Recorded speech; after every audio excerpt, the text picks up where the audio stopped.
नमस्कार, जय हिंद साथियों। आज हम बात करते हैं भगवान विष्णु जी और माता जी लक्ष्मी जी की एक हमारे पास कहानी। एक बार भगवान विष्णु जी शेषनाग पर बैठे बैठे बोर हो गए और उन्होंने धरती पर घूमने का विचार मन में किया। वैसे भी कई साल बीत गए थे, धरती पर आए और वो अपनी यात्रा की तैयारी में लगे। स्वामी को तैयार होता देख लक्ष्मी माँ ने पूछा, आज सुबह कहाँ जाने की तैयारी हो रही है? जब विष्णु जी ने कहा, हे लक्ष्मी, मैं धरती लोक पर घूमने जा रहा हूँ, तो कुछ सोचकर लक्ष्मी माँ ने कहा, हे देव, क्या मैं भी आपके साथ चल सकती हूँ? लेकिन भगवान विष्णु ने 2 पल सोचा, फिर कहा, एक शर्त पर। तुम मेरे साथ चल तो सकती हो, तुम धरती पर पहुंचकर उत्तर दिशा की ओर बिल्कुल मत देखना। इसके साथ ही लक्ष्मी माता ने हाँ कह दी और सुबह माँ लक्ष्मी और भगवान विष्णु धरती पर पहुंच गए। अभी सूर्य देवता निकल रहे थे और रात बरसात हो रही हटी थी। चारों ओर हरियाली थी। उस समय चारों ओर बहुत शांति थी और धरती बहुत ही सुंदर दिख रही थी और माँ लक्ष्मी मंत्रमुग्ध होकर धरती को देख रही थी और भूल गई कि पति को क्या वसन देख रही है और चारों ओर देखती हुई कब उत्तर दिशा की ओर देखने लग गई, पता ही नहीं चला।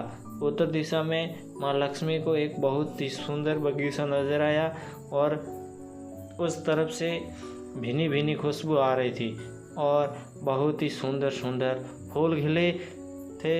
यह एक फूलों का खेत था और माँ लक्ष्मी बिना सोचे समझे उस खेत में गई और एक सुंदर सा फूल तोड़ लाई।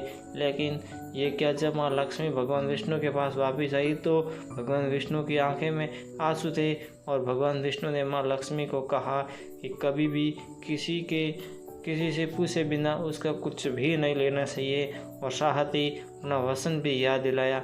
माँ लक्ष्मी को अपनी भूल का पता चला तो उन्होंने भगवान विष्णु से इस भूल की माफ़ी मांगी। तो भगवान विष्णु ने कहा कि जो भूल की है उसकी सज़ा तुम्हें ज़रूर मिलेगी। जिस माली के खेत से तुम नए बिना पूछे फूल तोड़े हो, ये एक प्रकार की चोरी है, इसलिए अब तुम 3 साल तक माली के घर नौकर बनकर रहो। उसके बाद मैं तुम्हें वैकुंठ में वापस बुलाऊंगा। माँ लक्ष्मी ने सब सर झुकाकर हाँ कर दी और माँ लक्ष्मी एक गरीब औरत का रूप धारण करके उस खेत के माली के घर गई। घर क्या एक झोंपड़ा था और माली का नाम माधव था। माधव की बीबी 2 बेटे और 3 बेटियां थी। सभी उस छोटे से खेत में काम करने किसी तरह से गुजरे थे। माँ लक्ष्मी जब साधारण और गरीब औरत बनकर जब माधव के झोंपड़े में गई तो माधव ने पूछा, हाँ बहन, तुम कौन और इस समय तुम्हें क्या चाहिए? तब माँ लक्ष्मी ने कहा, मैं एक गरीब औरत हूँ, मेरी देखभाल करने वाला कोई नहीं है, मैंने कई दिनों से खाना भी नहीं खाया, मुझे कोई भी काम दे दो, साथ में मैं तुम्हारे घर का काम भी कर दिया करूँगी, बस मुझे अपने घर में एक कोने में आसरा दे दो।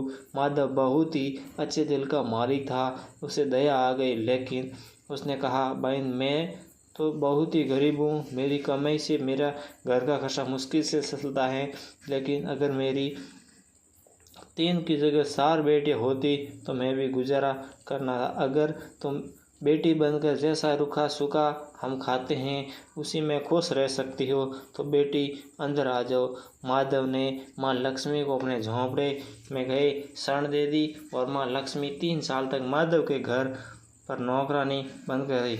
जिस दिन माँ लक्ष्मी माधव के घर आई उससे दूसरे दिन ही माधव को उनकी आमदनी हुई फूलों से कि शाम को एक गाय खरीद लीजिए। फिर धीरे धीरे माधव ने काफ़ी ज़मीन खरीद ली और सब ने अच्छे अच्छे कपड़े भी बनवा लिए और फिर एक बड़ा पक्का घर भी बना लिया।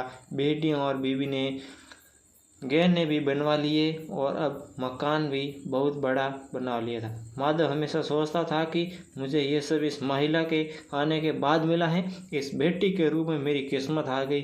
मेरी और सब होशियार साल बीत गए, लेकिन माँ लक्ष्मी अब भी घर में और खेत में काम करती थी। एक दिन माधव जब अपने खेत से काम खत्म करके घर गया तो उसने अपने घर के सामने द्वार पर एक लगी स्वरूप गहनों से लदी एक औरत को देखा।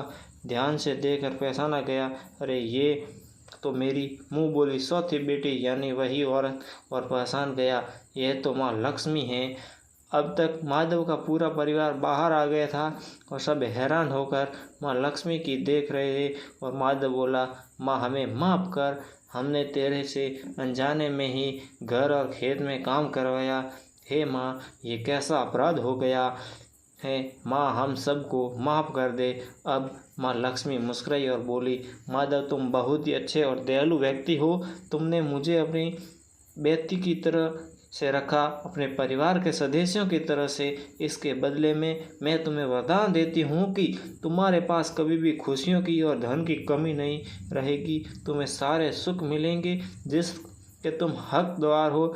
और फिर माँ अपने स्वामी के द्वारा भेजे रथ में बैठकर वैकुंठ चली।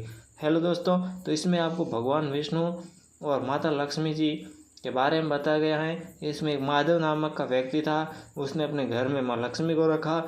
मानना यह है कि माँ लक्ष्मी को घर में रखते हैं तो धन की अपार होती है, धन की कभी कमी नहीं होती है। जय हिंद। ऐसे ही आपको कहानियाँ देखने के लिए हमारे चैनल को सब्सक्राइब, लाइक, शेयर कीजिए।